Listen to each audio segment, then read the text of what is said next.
2 जून 1947 जब दिल्ली के एक कमरे में करीब दर्जन भर लोग मिलकर करोड़ों लोगों का भविष्य लिखने जा रहे थे।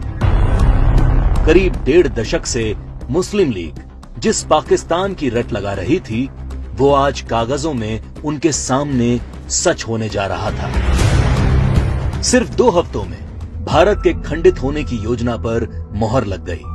भगवान राम के बेटे लव का बसाया लाहौर, ढाकेश्वरी माता का तीर्थ ढाका, गुरु नानक देव जी का जन्म स्थान ननकाना अब 2 टुकड़ों में बंटने जा रहा था।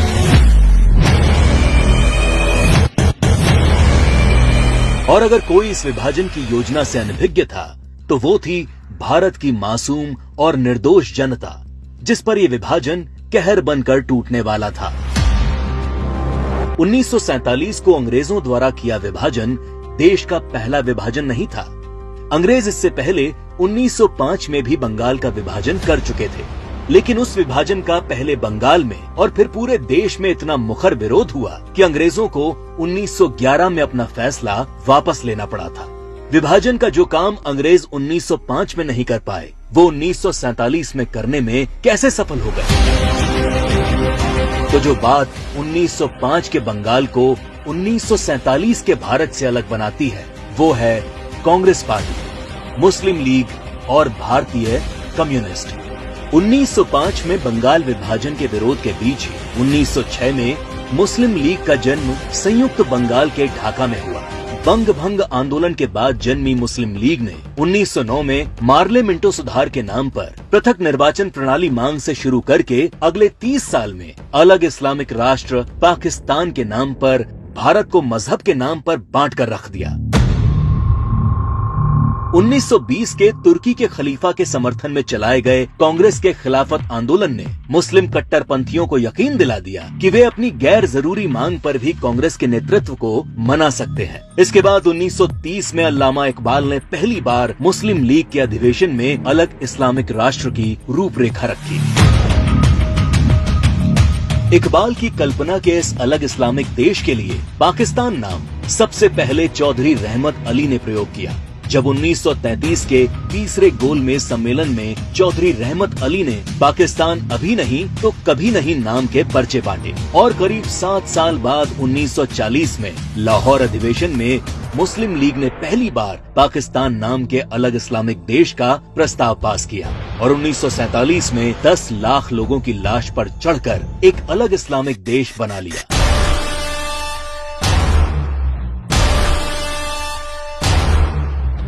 और जिस भारत ने 1905 में बंगाल का विभाजन नहीं होने दिया, वो भारत 1947 में भारत विभाजन नहीं रोक पाया, क्योंकि कांग्रेस के जिन नेताओं पर लीग के सामने खड़े होने की जिम्मेदारी थी, उन्होंने अंत समय में बिना भारत के लोगों को विश्वास में लिए विभाजन का प्रस्ताव स्वीकार कर लिया। देश तोड़ने के इस खेल में एक हिस्सा भारत के कम्युनिस्टों ने भी निभाया, जब कम्युनिस्ट नेताओं ने भारत को 14 राष्ट्रों का समूह बताते हुए भारत विभाजन को मुस्लिम राष्ट्र के आत्मनिर्णय का अधिकार बता दिया।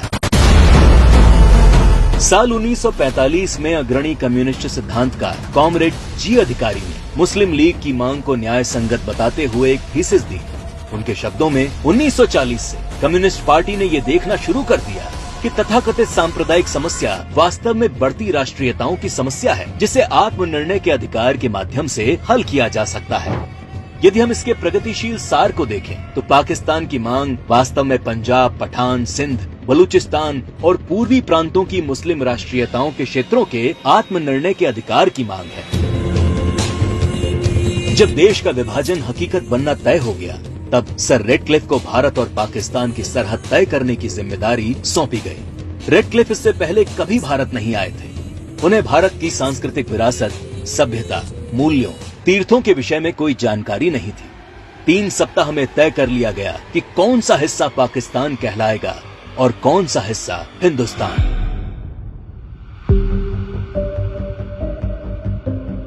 सदियों से एक जैसे इतिहास, भाषा, बोली, खान पान लिए रह रहे लोग, गांव और शहर रातों रात 2 देश बन गए। करीब 1.5 करोड़ लोग रातों रात बेघर हो गए और करीब 10 लाख से अधिक लोग इस विभाजन के नाम पर काल के गाल में समा गए। ये विभाजन जिसने आगे चलकर पूर्वी पाकिस्तान में एक नए नरसंहार को जन्म दिया। शहर के शहर रातों रात खंडर में बदल गए। शहर दर शहर दंगे और आगजनी शुरू हो गई। वो लोग जो हवेलियों में रहते थे वो अब रातों रात रिफ्यूजी बन चुके थे। अपना सब कुछ लुटाकर लोग सड़ी गर्मी और बरसात में मीलों तक फैले काफिले हजारों की तादाद में अपनी जान बचाकर चले आ रहे थे। सबसे बुरा हाल महिलाओं का हुआ, जिन्हें इस विभाजन की सबसे क्रूर कीमत चुकानी पड़ी। सैकड़ों महिलाओं का अपहरण और बलात्कार किया गया। 1940 के दशक में भारत की ही भांति नरसंहार झेलने वाले यहूदियों की विभीषिका को आज पूरा संसार जानता है। 27 जनवरी को आज पूरा विश्व होलोकास्ट दिवस के तौर पर मनाता है। लेकिन इस विभाजन की कभी न भूली जा सकने वाली त्रासदी को भारत की ही पूर्व की सरकारों ने कभी याद करने की कोशिश नहीं की। विभाजन विभीषिका दिवस 14 अगस्त का दिन विभाजन विभीषिका का स्मरण करने का दिन है। 14 अगस्त का दिन अटल जी की इन पंक्तियों को दोहराने का दिन है। तुम दूर नहीं खंडित भारत को पुनः अखंड बनाएंगे, गिलगित से गारो पर्वत तक आजादी पर्व मनाएंगे। उस स्वर्ण दिवस के लिए आज से कमर कसें, बलिदान करें। जो पाया उसमें खो न जाएं, जो खोया उसका ध्यान करें, जो खोया उसका ध्यान करें।